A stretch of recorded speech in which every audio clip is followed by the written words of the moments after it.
Olá, eu sou o professor Rui Badaró e estamos no ambiente do quarto Summit ESG do Badaró e De Luca, no ano de 2026, hoje com o estimado professor Marco Antônio Ribeiro Tura, um amigo, ouso dizer. Sejam muito bem-vindos a este painel, que talvez, entendo eu, seja um dos que melhor traduzem o espírito do nosso evento.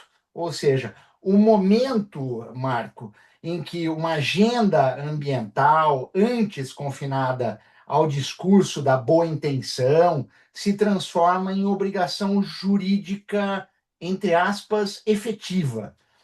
E não menos importante, num ativo financeiro em um risco contratual concreto.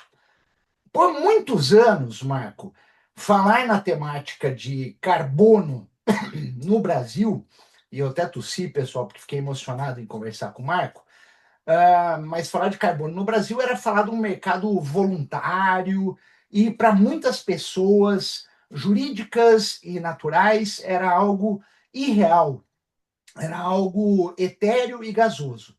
Mas empresas compravam e vendiam créditos por convicção reputacional. Não existia um marco legal que lhes desse lastro, uma definição ou exigibilidade. Era um mercado que existia, movimentava cifras, mas pairava num limbo jurídico. Isso mudou em dezembro de 2024, com a sanção da Lei 15.042.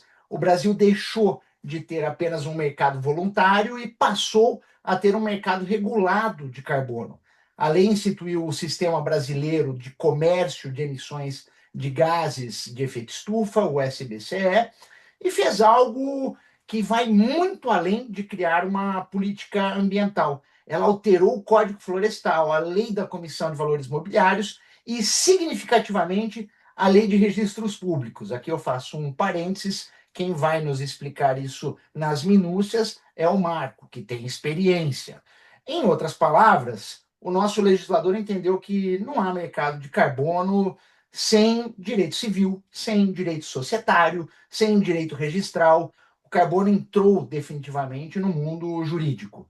E para conversar sobre este assunto conosco, eu trago hoje o ilustre, o estimado professor doutor Marco Antônio Ribeiro Tura, que registro para vocês que acompanham, deve-me uma visita pessoal para que juntos possamos, né, tomar um vinho. É isso. Marco, sem mais delongas, fiz a tua apresentação sem falar de currículo, porque o que interessa aqui é o conteúdo. Marco, a palavra é tua. Obrigado, professor Rui Badaró, meu querido amigo. Obrigado também ao escritório Badaró de Luca. É, é, eu sempre, né, fico satisfeito em participar de qualquer evento, né, ainda mais quando ele se traduz num diálogo contigo, né, meu amigo. Assim, já são anos e anos nessas nossas conversas que invariavelmente tem origem em reflexões muito interessantes e resultam também em uma série de outras reflexões que, por vezes, né, que demandam ainda maiores reflexões, né, para serem até compreendidas em seus pressupostos, né? Marco, me, Então, me conceda uma parte. Eu sei que o palestrante é você, tá? Mas se colocássemos em um podcast todas as conversas, notadamente por telefone, que tivemos ao longo dos anos, notadamente depois da pandemia para cá, nós teríamos um podcast de filosofia, um de direito internacional, outro de é direito verdade, constitucional, um outro de direito administrativo, é e não verdade. menos importante, eu aprendendo consigo sobre direito registral. É isso. Agora para o Muito obrigado. Eu fico feliz da vida. E na verdade, o que temos hoje envolve tudo isso e mais, né? Hoje, o tema de hoje, né? É direito e carbono. É curioso, se nós dois pararmos aqui para pensarmos um pouco, é o carbono falando direito, né? Porque Exatamente. somos nós, né? Somos nós, criaturas de base carbono. É tal essa presença da base carbono, né, que há aqueles que chegam a pesquisar vida, né, em outras partes do cosmo, buscando traços de carbono. O Carl Sagan chegou a contestar isso, dizendo que era um chauvinismo do carbono, né? Ele dizia que não precisa, pode ter outras formas de vida baseadas em outros elementos que não o carbono, e isso é o chauvinismo do carbono. Mas veja, a referência ao carbono como a base da vida, que a ciência terrestre busca traços de vida em outros quadrantes, né? A partir da detecção de traços de carbono, né? E o interessante é isso, né? O carbono formado nas estrelas, né, veio formar os nossos corpos, né? E não por acaso nós somos filhos das estrelas, né? Nós somos poeira das estrelas. Também não apenas pelo carbono, mas pelo ferro que está em nosso sangue. Enfim, nós somos poeira das estrelas, né? E por isso que talvez fiquemos muitas vezes olhando para as estrelas com um desejo enorme de retorno à nossa mátria, né? Vamos usar a expressão mátria e não pátria, né? Pois Que é é. a nossa mãe, né? De onde somos rebentos das luzes, né? Então, é curioso assim que nós sejamos, portanto, resultado, né, desta combinação interessante, e agora nós tenhamos alcançado um ponto em que nós possamos, né, refletir acerca da relação entre uma produção da cultura humana, que é o direito, né, e o carbono, e a intersecção que se faz entre um e outro, né, que nada mais é do que o universo olhando para si. Se você pensar bem, né, nós somos o universo autoconsciente, né, que olha para si, né, o universo que adquire, que é a passagem da matéria inanimada para a matéria orgânica, que adquire capacidade de autorreflexão, né? E a nossa autorreflexão é a reflexão acerca do universo. Então, esse é um primeiro ponto que eu gostaria de ressaltar aqui. O que nós estamos fazendo aqui, que pode parecer modesto, né? Falar de direito de carbono, curiosamente, algo de alta indagação, né? Porque a reflexão é a autorreflexão do universo, né?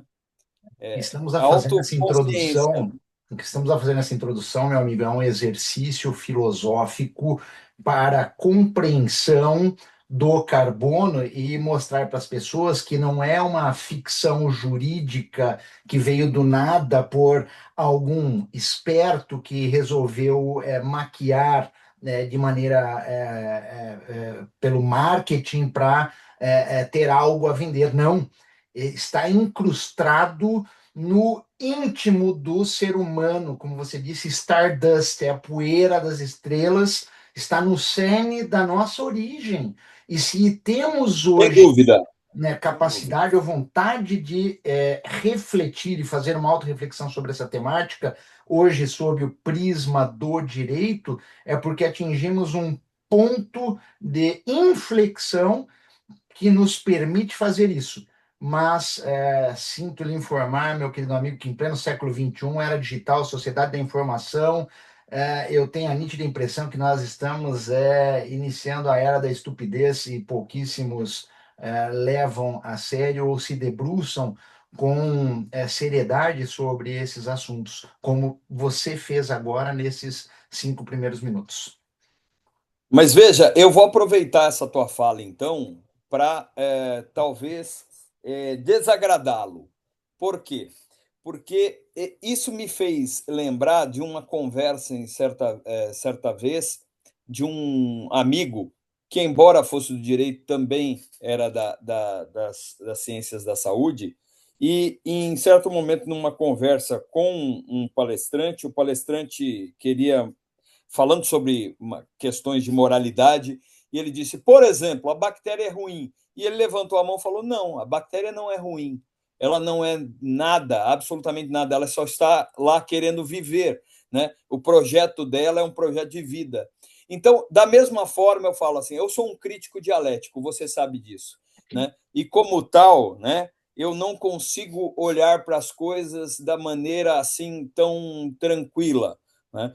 Então, me parece que há espaço para também para o marketing fraudulento, né? Não fiz Então, uma ao crítica para o olharmos, marketing, eu só quis é, que apontar é, que o conteúdo é profundo, né? Não se exato, restringe ao exato, marketing, que é de suma exato. importância. Exatamente. Então, nós estamos diante de uma situação em que nós podemos nos deparar com a seriedade de projetos coletivos, mas também nós, muito provavelmente, tropeçaremos em um sem número de projetos mesquinhos, que buscam tão somente fazer maquiagem, né? Então, é neste momento que estamos. E vou além. Não acho que estamos no início da era da estupidez. Acho que estamos no meio dela, né? Eu acho que ela já começou faz tempo. Humberto Eco já havia dito lá atrás que as redes sociais deram voz a uma legião de imbecis. Você se lembra bem dessa frase, né? Sim. Ninguém mais tem pudor de abrir a boca e falar sobre coisas que não têm o menor conhecimento, né?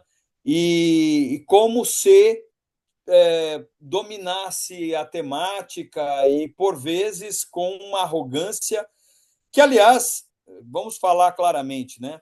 A arrogância, embora derive da palavra latina, do arrogare, né? Trazer o que é seu, mas nesses tempos não tem traduzido exatamente o trazer o que é seu.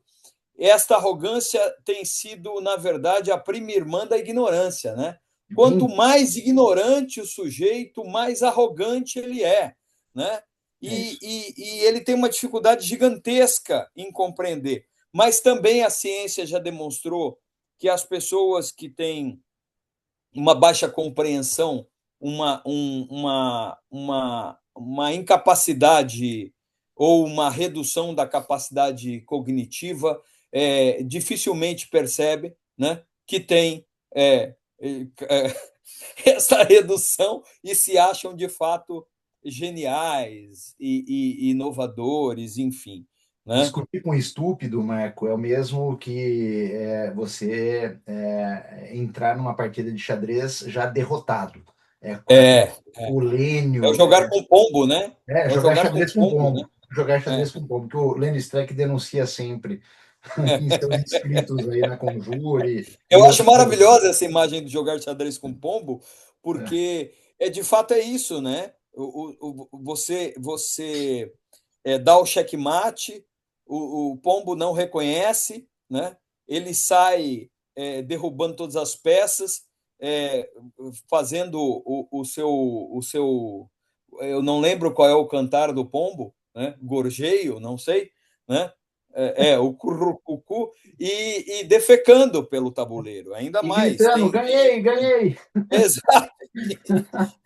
O que mais me assusta nos últimos tempos é defecar pelo tabuleiro, né? Porque o tabuleiro é o nosso mundo. Então, assim, é um comportamento assim típico do estúpido, que é violento também, que é violento, né? O estúpido é violento.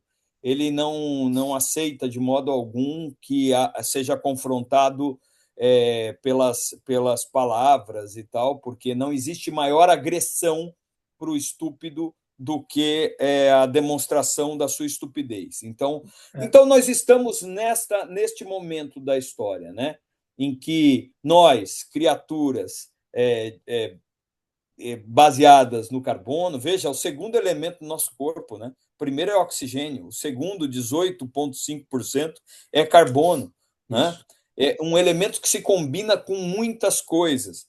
Mas, veja, o carbono, né, ele é extremamente importante para nós, porque nós somos criaturas de base de carbono, e é importante também para o efeito estufa, que é importante para a vida também, né? Mas até certo limite, né? Então é por isso que eu digo assim, nem tanto ao mar, nem tanto à terra, né? É buscar o equilíbrio do pensamento oriental, né? Então não pode, É, não pode ficar como esmalha, né? não, não, não, não, não, de modo algum. Mas veja, o efeito estufa é importante? É. Qual é o problema, então, da excessiva emissão dos chamados gases de efeito estufa, que não se resumem ao carbono, a bases de carbono? Vamos deixar bem claro, né? Você tem uma série de gases que não têm a combinação de carbono e são considerados gases de efeito estufa, né? A Uhum. começar pelo vapor de água, né? O vapor de água é gás de efeito estufa, ele não tem elemento carbono ali, né? Mas, a rigor, se bem me lembro, de cinco gases de efeito estufa, dois ou três são com combinação de carbono, nem, enfim. Mas a ideia que se vendeu foi essa, né? É preciso que se diga, há discussão na ciência acerca disso, né? Se seriam apenas. Se nós teríamos uma participação tão decisiva assim nisso, mas o consenso quase formado que foi a ação humana que contribuiu para este desequilíbrio no ciclo de carbono, o ciclo geológico e biológico. Este é o problema fundamental, né? Você tem um ciclo que tem duas dimensões, o ciclo geológico de Uhum. carbono e o ciclo biológico de carbono, que na medida em que você insere quantidades superiores, né, esse ciclo ele se desequilibra. Né? Você não tem como promover a reinserção e absorção no processo quando você tem uma quantidade superior às capacidades. Esse é o problema fundamental, a relação entre in e out, né? Input, output. Então.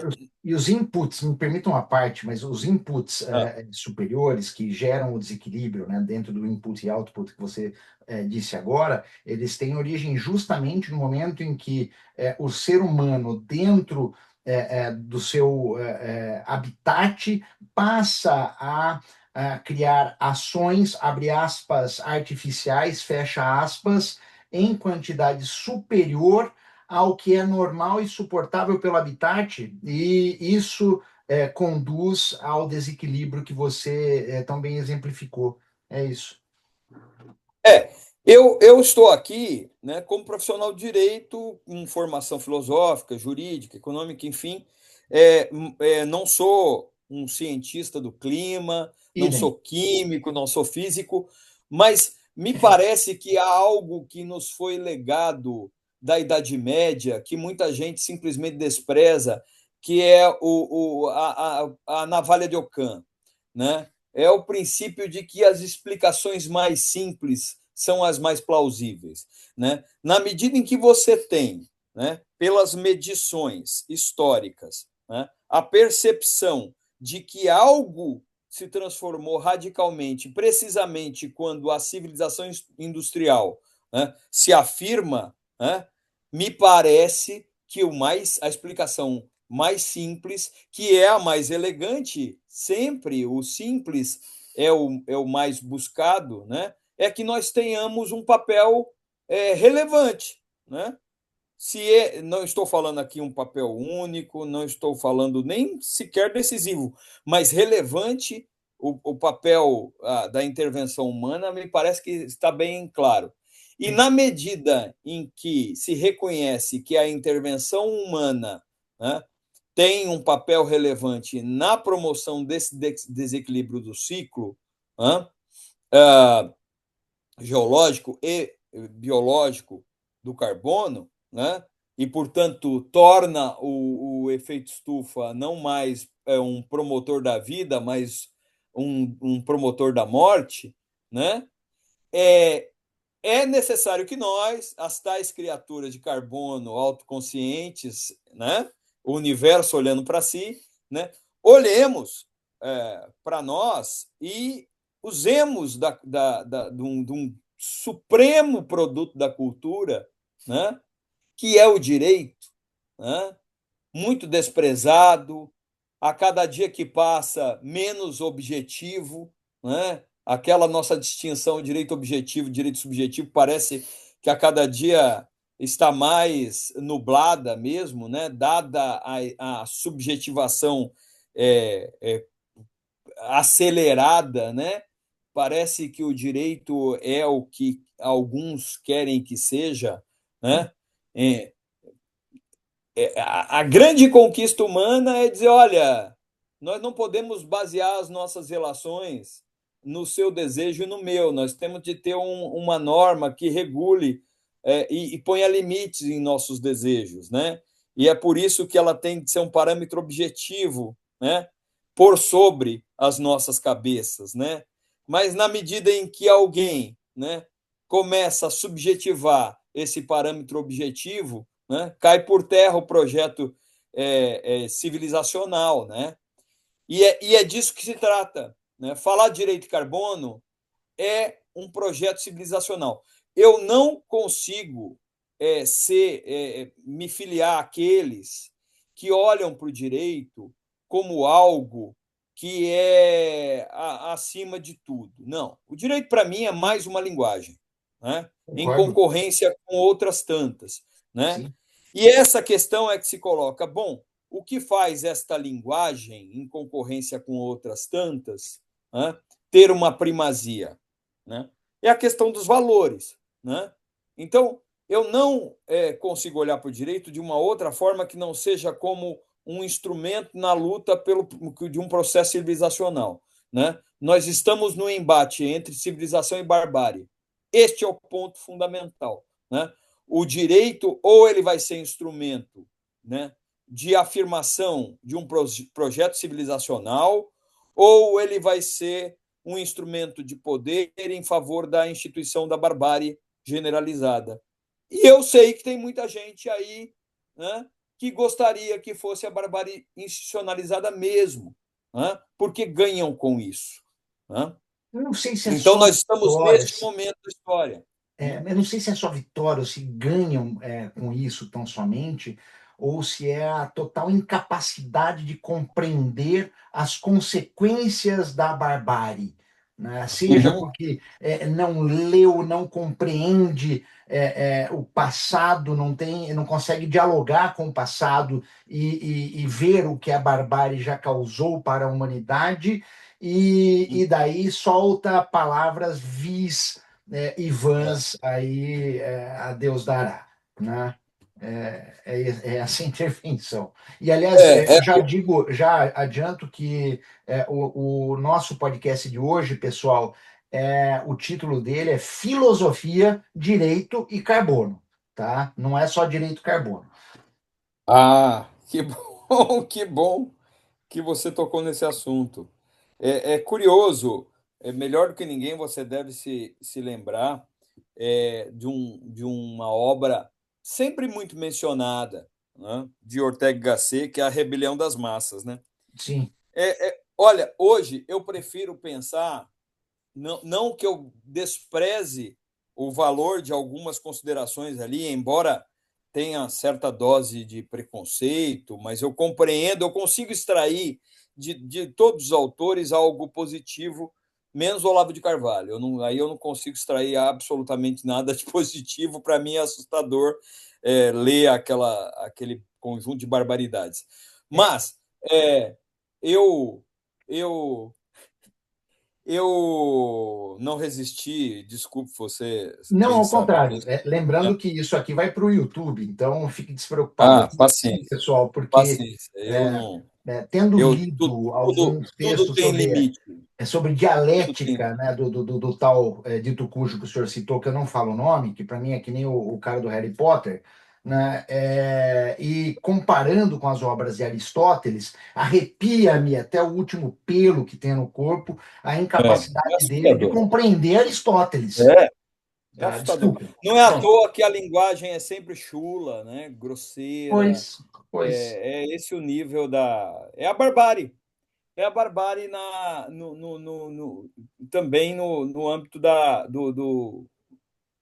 daquele que deveria ser o âmbito da civilização em sua essência, que é o da fala, né? Do Exato, diálogo, enfim. Dialogar pressupõe um jogo, né? exato. E no jogo você preserva o adversário, né? É nas guerras que você elimina o outro, porque o outro não é adversário, é o inimigo. O inimigo não, você não preserva, né? No Você destrói. diálogo, que é um É, jogo, o jogo precisa continuar. Então você preserva. O outro é adversário, não é inimigo, né? E parece que há esta coisa de querer. E eu vejo de vários lados isso, tá? Não é só de um, não, de vários lados. A eliminação do outro é o projeto, né? E eu sempre lembro uma coisa interessante. Se você pegar a filosofia alemã dos séculos XIX, XX, você vai ver que a leitura é feita sem nenhum preconceito, sim, sem nenhum preconceito, com crítica, sim, de parte a parte, mas ambos, todos os lados envolvidos, lendo uns aos outros e trazendo aprendizado com a leitura, né, de cada qual ali, né? eu, Então, eu acho que é importante, como projeto é, civilizacional, que a gente tenha essa clareza, né? já que você tocou Mas, nos alemães, Marco, outra parte tem que fazer, né? Os pós-kantianos, né? De Johann Gottlieb Fichte, a Schelling, e avançando, né? Até passando por Wittgenstein, e Hans Harald Gadamer e os outros, Hasmer no penal, e todos os que estruturam o pensamento, né, e a interpretação, ou seja, os jogos de linguagem, de diálogo, o fazem de maneira despida de qualquer preconceito e o mais interessante, eu sou apaixonado, você sabe, pelo idealismo alemão e pelos filósofos alemães, o fazem de maneira transparente, nua, crua, e quem não uhum, tem a capacidade de ler isso e compreender, às vezes se ofende com é, essa forma de linguagem. Ou não concorda e não sabe por que não concorda e acabou. uhum, uhum. Eu vou apelar aqui a uma frase de um professor grego que fez toda a sua carreira na França, que é o Nikos Poulantzas. E ele diz o seguinte, ó, em Hegel é Kant que se reconhece. Olha, curiosíssimo. Nossa, sério? Em Hegel é Kant que se reconhece? É. E se você começar a olhar, você vai ver que de fato é isso, assim, há diálogos ali, né? E há problemas em cada qual, mas há diálogos ali, né? Mas por que que eu estou falando de tudo isso como projeto civilizacional que se coloca, né? Porque o que nos é apresentado aqui é uma tarefa, né? Não adianta ficar com essa ideia de que nós temos para onde ir, né? Nós não temos para onde ir, né? Essa é a nossa casa, né? Então, o que é que nós queremos para nós? Nós temos compromisso só com as nossas vidas? Não, nós temos compromisso com as vidas dos nossos filhos, pais, mães, irmãos, primos. Não, só também, né? E o compromisso que nós temos com as gerações futuras, porque isso tá até em norma internacional, né? Sim. O desenvolvimento sustentável é aquele que, considerando as necessidades das gerações presentes, né, é, estabelece um compromisso com as gerações futuras, né? Então, não há a vida louca, né? Não há espaço para a vida louca, né? Living la vida louca, não há espaço para isso, né? Com gente séria, não há espaço para isso, né? Eu não espero que todos tenhamos, porque nós somos seres imperfeitos, nós estamos em um processo de construção, né? Todos nós temos nossos defeitos. Santos e heróis não existem. Nós precisamos acabar com isso.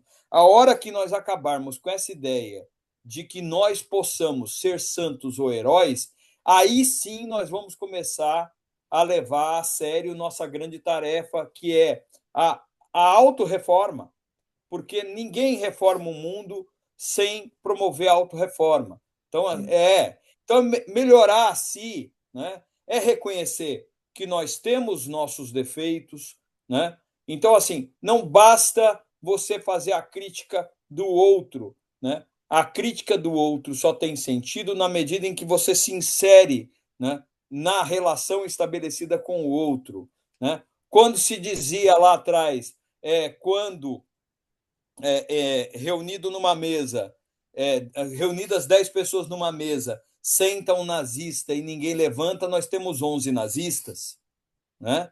Bingo. Isso é a nossa tarefa. Nós precisamos nos inserir na relação com o outro. E nos inserir na relação com o outro, inclusive, como um projeto pedagógico, né? Então, essa nossa conversa tem importância na medida em que a gente transmita algo, né? Sem arrogância, sem nos colocarmos acima de ninguém, né? Mas saber o seguinte: olha, eu estou me propondo a fazer algo. Se alguém mais quiser, ótimo. Nós temos instrumentos para isso? Temos. Mas que instrumentos são esses? Né? Esta é a questão que se coloca. Né? Vamos falar de direito positivo. Nós temos legislação brasileira agora, né, acerca do sistema brasileiro do comércio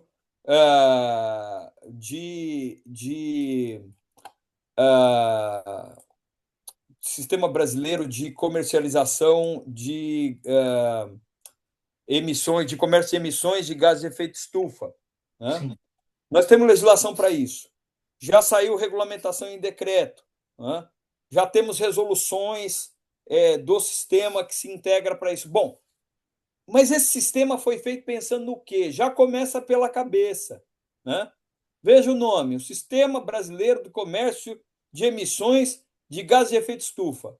Para muita gente, se trata pura e simplesmente, né, de uma. Isso é autorização para poluir. Né? Olha, a depender da leitura que se faz, né, não é totalmente disparatado isso, não. Né? Se a gente observar a legislação tal qual foi feita, é, é uma legislação que meio que se volta para o mercado internacional. Né? É uma resposta à comunidade internacional. Né? Olha, o Brasil está cumprindo suas obrigações perante a comunidade internacional, tanto que nós temos legislação agora. Né?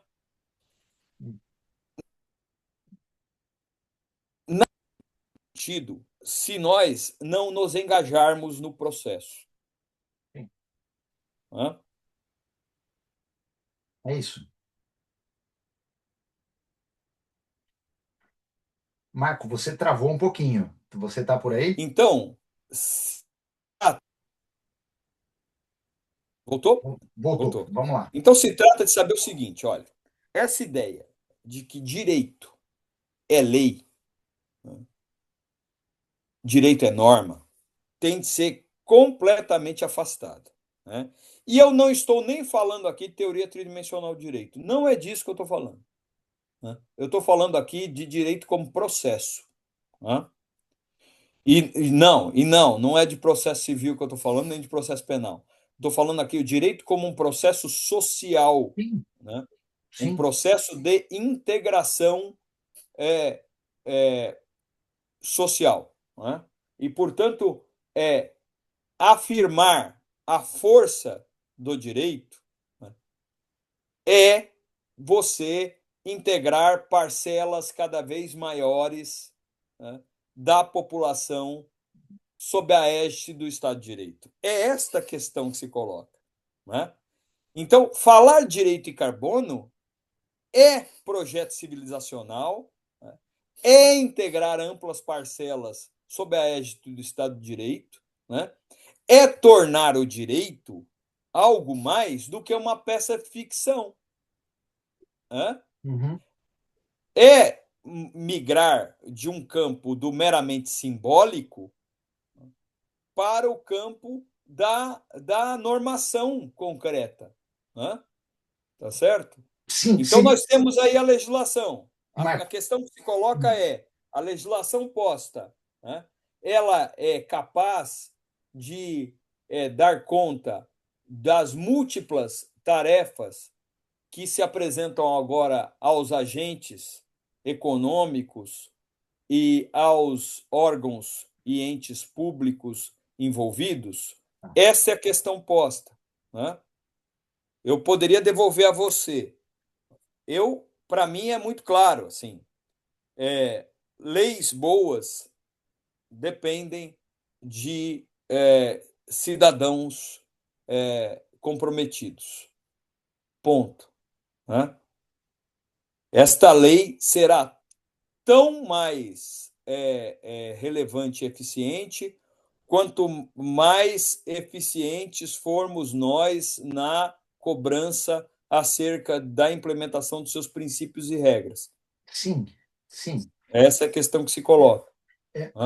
Veja se o meu raciocínio é correto e a minha ilação momentânea ouvindo a tua fala, porque me parece que o momento que vivemos hoje, século 21, 2026, é o momento que o direito precisa entrar efetivamente neste assunto, ou seja, carbono, porque a conversão do dever ético, né, que você bem explicitou, em valor econômico, e necessariamente é um ato jurídico, pronto.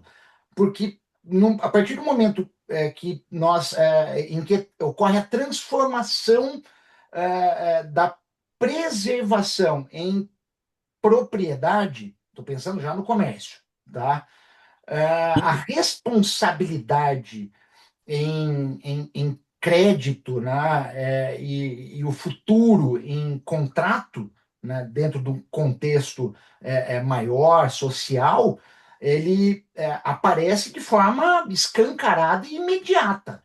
Né? E daí a pergunta que eu devolvo para você, porque você levantou a bola para mim, eu não sei se eu cortei, porque o expert no assunto eu sei que é você, de quem é esse ativo propriamente dito? Como é que ele se prova?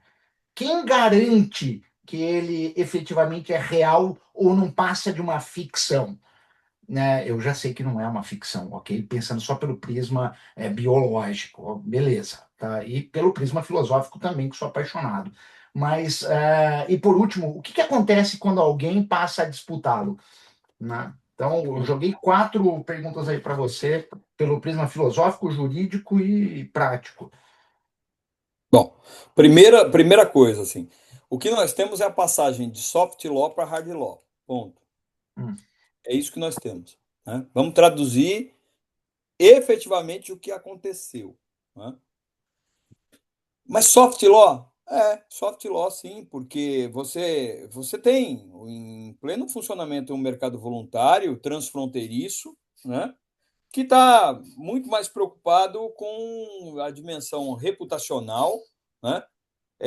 Ter ganho de competitividade na medida em que você demonstra que você, ao contrário do seu concorrente, você tem observa alguns parâmetros e preceitos de sustentabilidade ambiental, né, responsabilidade social, integridade corporativa, que é a métrica da ESG, que nós falamos lá atrás, e, aliás, escrevemos um livro juntos, Sim, né? sim. Tratando sobre essa temática, ESG e direito, enfim. O que o ESG traduz o quê? O ESG traduz métrica. Né? Métrica de sustentabilidade, responsabilidade, integridade. Esta é a ideia do ESG, não é? Pois é, mas por que métrica? Porque no sistema social vigente, né, nós precisamos de duas coisas: previsibilidade e cálculo. Né? Sim. Aliás, previsão e cálculo, previsibilidade e calculabilidade. Então, aquilo que não é calculável, né, não é previsível. Né? E nessa medida, ele escapa ao planejamento. Essa história de dizer que economia de livre mercado é o contrário de planejamento é uma bobagem fora do comum. É de quem Concordo. não conhece a vida de grandes corporações. Tá certo? Todas as grandes corporações hoje têm estruturas de planejamento que equivalem a estados nacionais. Tá Sim, certo? sim. Quem Então, fala assim, o porque contrário disso desconhece é, a realidade de uma grande é, corporação. ninguém é maluco, né, de movimentar grandes somas de capital, né, sem fazer planejamento. Sabe qual é a implicação disso? Né? Então, este é um ponto. Quando nós ingressamos no hard law, nós introduzimos uma série de parâmetros que servem para quê? Para cálculo, não por acaso. Pode ler a Lei 15.042, né? Ela vai introduzir em seus diversos artigos critérios de aferição e quantificação das emissões. Né? É isso. Para fim do quê? Para fim de propiciar, né, no limite a, a negociação desses eventuais créditos gerados. Por quê? Porque é isso que é importante ter bem claro. Nós temos dimensões diversas, né? Nós temos aqui no campo dos GEs, né? Nós temos as emissões, né? Que, diante da constatação de uma situação anterior, né? Elaborado um projeto seja para a redução das emissões ou para a compensação dessas emissões, você adota um critério que é o da adicionalidade. Né? Isso em regra. Por quê? Porque a legislação brasileira, né, para alguns casos, presume a adicionalidade. Né? Então, a princípio, você diria o seguinte: a reserva legal não pode gerar crédito de carbono. Não, mas a legislação brasileira presume a adicionalidade. E eu não vejo problema nenhum nisso. É uma leitura adequada da realidade brasileira, que é completamente diferente das outras, né? Em que você está diante de uma situação em que há um erro na interpretação da adicionalidade como sendo algo objetivo, na relação sujeito proprietário com a coisa apropriada. Né? Então, haveria adicionalidade nesta relação. Não, você tem de estabelecer também uma aferição de adicionalidade no meio, né? Em comparação com os demais sujeitos proprietários com as respectivas coisas. Ora, você vai punir aquele que não desmatou, que manteve a reserva legal, a APP e tal. Por que não? Porque não tem adicionalidade. Mas é o seu critério de adicionalidade, que é um critério não jurídico, né? Não jurídico, transplantado de um campo que não é o direito. O critério de adicionalidade do direito é um critério relacional, né? E não é de relação homem-coisa. É relação entre seres humanos, diversos com as respectivas coisas. Então, este é um ponto a considerar. Você demonstrando, em regra, no projeto, né, que permita a geração de crédito de carbono, este primeiro momento se coloca a saber o seguinte: este crédito, né, que foi emitido, ele será reinserido no processo daquele seu titular, né, e aposentado, vamos dizer assim, né, ou não será necessário, porque as medidas adotadas pelo titular fazem com que ele tenha crédito disponível. Me parece que nós estamos, e olha, cá entre nós, hein? Invariavelmente é isso que o direito faz mesmo. O direito está menos preocupado com a relação do sujeito consigo mesmo, né? Com as suas necessidades, e ele está preocupado com o quê? Com a relação entre sujeitos, né? Sim, Então, sim. o cara faz o projeto entre, normalmente, um contrato entre o gerador e o desenvolvedor do projeto de crédito carbono, ele faz o projeto por quê? Ou porque ele tem certos interesses, né, reputacionais, né, em ganhar, portanto, uma relevância na competição, demonstrando que ele tem compromisso ambiental, social, etc., né? Uhum. Ou porque o cara é compelido por norma, e aí é o hard law, né? Dizendo o seguinte: olha, o Brasil tem cotas nacionalmente definidas, né? Nós temos de dar conta disso, né? E a partir de agora, então, nós temos um plano nacional para a comprovação desse compromisso, né?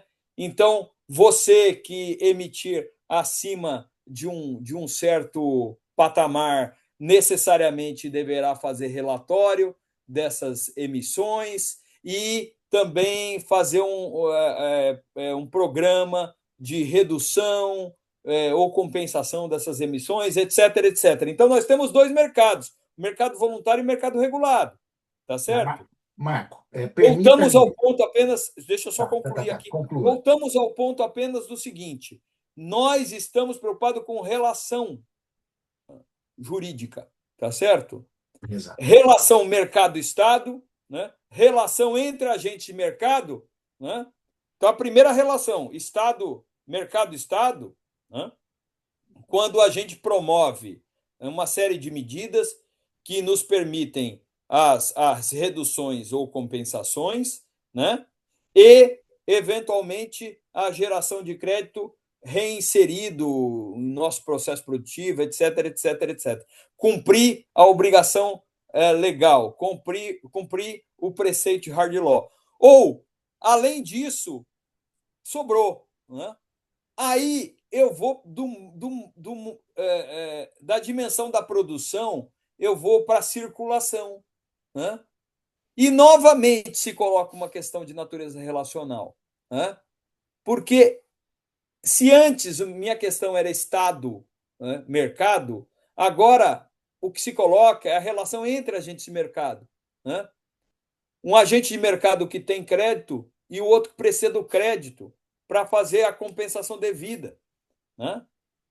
Então, eu desculpe insistir nesse ponto, mas é o direito cumprindo o seu papel de sempre, né? Que é regular relações, né? E Sim, preocupado fundamentalmente com transações, né? É disso que se trata. Não se trata de nenhuma legislação, né, que tenha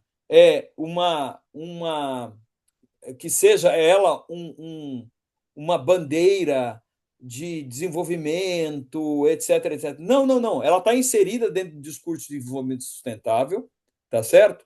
Mas ela pega ali digamos assim, um serviço ecossistêmico, né? E extrai dele, né, o que se espera extrair de um serviço, valor, né? Valor transacionável no mercado. Este é o ponto fundamental, né? mas, Marco, permita-me uma parte, voltando ao início da sua construção de pensamento última. Você começou a falar do ponto que eu entendo que é um dos nevrálgicos dessa lei, que é a questão da adicionalidade, né? Porque, aliás, eu entendo que é um ponto traiçoeiro, né? Porque a lei exige que o crédito seja adicional. Ok, está lá escrito, ponto. Que represente uma redução efetiva, que não tenha acontecido de qualquer forma, sem o incentivo do mercado. Pronto. Em tese, isso é impecável, é linda a redação. A pergunta que eu faço para você, e eu sei que você tem tido uma vivência aprofundada nessa área. Na prática, isso é uma ficção que se tenta provar, né? Como é que eu atesto com segurança jurídica aquilo que não teria ocorrido?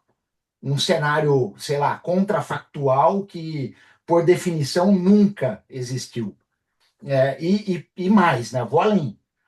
Enquanto essa adicionalidade não é verificada, Marco, e o crédito não vira, né, o CRVE, enfim, registrado, você não tem volume e nem preço seguro. Tá? E foi isso que, salvo o melhor juízo, eu li isso recentemente, você pode me confirmar, levou o Ministério Público Federal, na recomendação 7, né, do ano passado, ainda a questionar o contrato do Estado do Pará com aquela coalizão LIF, né, por fixar o preço por tonelada de um crédito, ainda que não tinha sido validado. Né? Então, a pergunta que eu faço para você, e peço desculpas se eu não tenha sido claro ou tenha sido um estúpido aqui, registro, tá?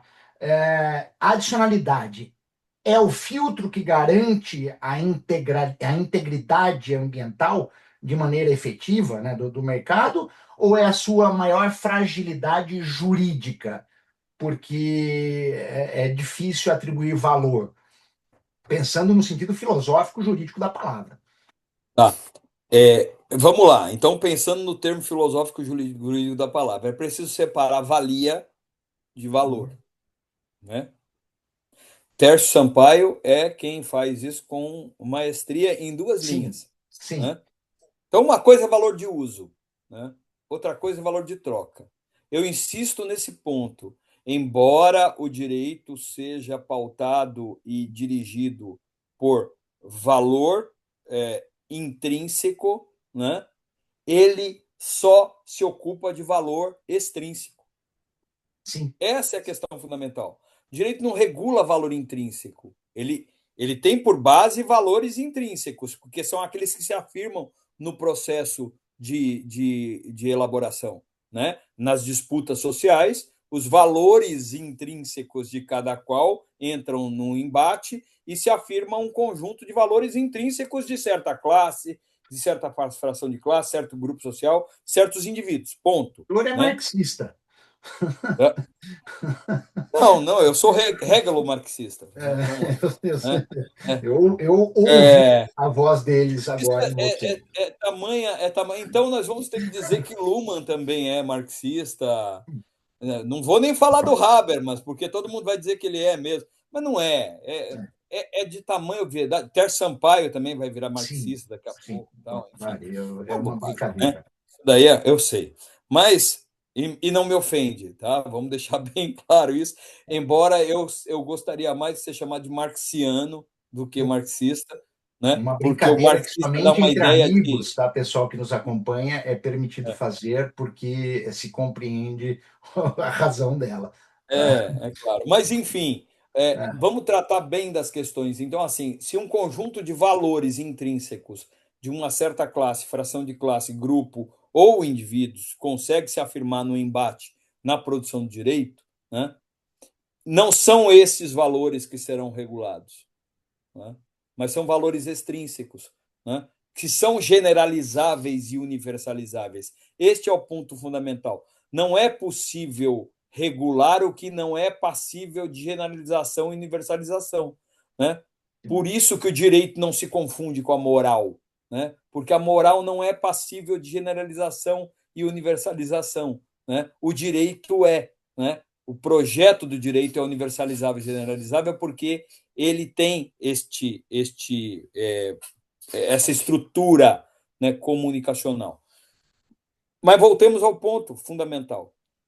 Como que eu posso garantir a integridade neste mercado? É pela adicionalidade? Eu direi para você que é antes disso. É pela disponibilidade material e jurídica. Né? As maiores fraudes que ocorreram não ocorreram em razão na elaboração do projeto, mas foi num momento em que desprezado pelo elaborador do projeto, ou digamos assim, ou escondido, né, do elaborador do projeto, ou escondido com o elaborador do projeto, não sei, mas é um momento anterior que envolve a disponibilidade material e jurídica do ativo, né, base para o desenvolvimento do projeto. Né? Essa é a questão que se coloca. Como é que você elabora um projeto, né, sem você saber de quem é a área? Como é que você elabora um projeto sem você olhar lá e a mata está de pé? Né? São questões, mas vamos além. A gente fala muito sempre de soluções baseadas na natureza, área rural. Não, vamos falar de área urbana. Como é que você elabora um projeto a respeito, por exemplo, da troca de uma caldeira, né, sem que você tenha constatado antes, né, de que a caldeira, a tal caldeira existia? Né? Como é que você diz que algo foi substituído se você não sabe se existia? Né? Então, assim, adicionalidade pressupõe disponibilidade, tá certo? Você Sim, não tem como aferir adicionalidade sem saber da situação ex ante, né? sim. E é esse o drama, nesse mercado. Né? Elaborador de projeto tem aos montes, as pessoas estão aprendendo e tal. Eu não sou elaborador de projeto, né? Mas eu sei que dá para aprender, né? Dá para Marco, aprender. querido, vou fazer uma parte aqui. Como Ah, nós já passamos de uma hora, e eu estou falando isso, e o pessoal que está nos acompanhando, fiquem despreocupados, porque essa é uma conversa filosófico-jurídica sobre um tema que é de suma importância, não para nós como pesquisadores, mas para a humanidade. Eu já faço uma provocação agora ao Marco para que nós continuemos a parte 2 rapidamente, tá? Onde eu me proponho a enviar aí 10 perguntas para ti, Marco, desde já, e eu vou colocar essas perguntas disponíveis para todos nas redes sociais, e nós enfrentamos juntos essas 10 perguntas. Pode ser? claro, com prazer. Com Tá? prazer. Então, excepcionalmente, Marco, e de maneira indelicada, mas de forma germânica, palavras finais sobre esse início introdutório bate-papo sobre filosofia, direito e carbono. Contigo. Ah, ótimo. Eu quero apenas dar a informação relevante de que o mercado de carbono no Brasil começa com um acontecimento que eu considero o mais relevante, né? Que é o nascimento da primeira registradora pública de crédito de carbono no mundo e é brasileira, né? No âmbito da Universidade de São Paulo, de cujo conselho eu tenho a satisfação de participar, né? E a registradora instalada ali no Centro de Pesquisa de Gases de Efeito Estufa, é o RCGI, na Escola Politécnica da USP. E este órgão, né, criado com a finalidade de registro de projetos e emissão de títulos que contêm créditos de carbono, eventualmente negociáveis no mercado, né, acaba de fazer um termo de cooperação com o Colégio Notarial do Brasil, né, para que seja, e de fato até o momento será, a única registradora, né, que partirá de um ato dotado de fé pública, em que se dirá: o ativo existe ou não existe, o ativo pertence ao gerador X ou Y ou não pertence, né? Então, a adicionalidade não será tratada pelo notário, que não lhe cabe. A adicionalidade está no campo da chamada certeza científica, né? Mas no campo da fé pública, caberá ao notário dizer algo anterior à adicionalidade. O projeto está sendo desenvolvido sobre uma área que existe, não se trata de grilagem, não se trata de mata derrubada para tráfico de madeira ilegal. Enfim, essa é a notícia que eu quero dar como para encerramento dessa nossa conversa, Essa que vai conversa continuar depois. introdutória, porque agora Perfeito. o senhor já assumiu um compromisso público que nós vamos para a parte 2, tá? Com todo prazer. Pessoal, muitíssimo obrigado pela participação, professor Marco Antônio Ribeiro Tura. Aqueles que acompanharam o nosso bate-papo filosófico, jurídico, existencial em alguns momentos. Nós tivemos a honra de receber no quarto Summit ESG do Badaró e De Luca o estimado, repito novamente o nome, professor Marco Antônio Ribeiro Tura, que é notário, árbitro e mediador. Eu não ia apresentar o currículo, mas eu vou. E ele é o atual presidente da Câmara de Arbitragem do CNB São Paulo, é coordenador do grupo de trabalho sobre créditos de carbono do CNB, ou seja, está hoje no centro dessa discussão que tivemos hoje sobre, e agora, né, com o spoiler que ele deu, já preparando a parte 2, sobre como o notariado dará segurança a esse novo mercado. E, não menos importante, o estimado professor Marco, ele é conselheiro, como já adiantou, do RGCI, do RCGI da USP, pós-doutor em Direito Econômico pelo Mackenzie, doutor em Direito Internacional pela Universidade Estadual do Rio de Janeiro e mestre em Direito Público pela Federal de Santa Catarina.